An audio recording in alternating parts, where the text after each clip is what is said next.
T'es en seconde et mon Dieu, les vecteurs, t'as rien compris. C'est quoi déjà un vecteur? Un vecteur, c'est un objet mathématique qui a un sens, une direction et une longueur. Si je prends par exemple le vecteur AB, d'accord? Son sens, c'est de A vers B.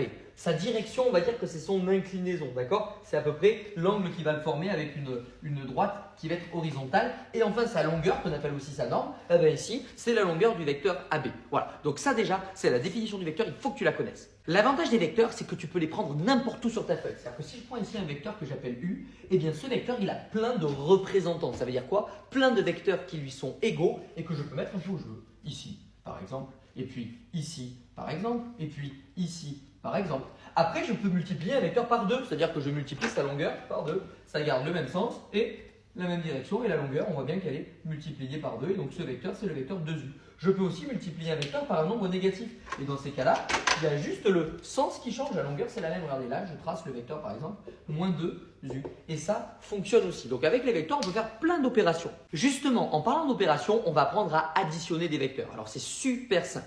Imaginons qu'on me demande de faire le vecteur u plus le vecteur v. Bon, ben je me place et je place un point en fait. Je marque un point, je prends le point qui est à l'origine du vecteur u. Pour additionner deux vecteurs, je vais les mettre au même endroit. Mais on a dit que ce vecteur, je pouvais le déplacer, le mettre où je voulais. Ben, ce vecteur, il va venir ici, au même point que l'origine du vecteur u. Et ensuite, on va appliquer la formule suivante. Donc, je veux calculer le vecteur u plus le vecteur v. Comment je fais?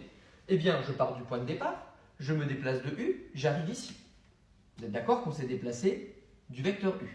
Ensuite, d'une autre couleur, je vais partir de ce point-là et je vais tracer le vecteur V. Et ici, vous êtes d'accord que j'ai un vecteur égal à V, c'est son représentant. Et ensuite, je n'ai qu'à tracer le vecteur, point de départ, point d'arrivée finale. Hop, celui-ci. Eh bien, le vecteur que je viens de tracer en rouge, c'est le vecteur U plus V.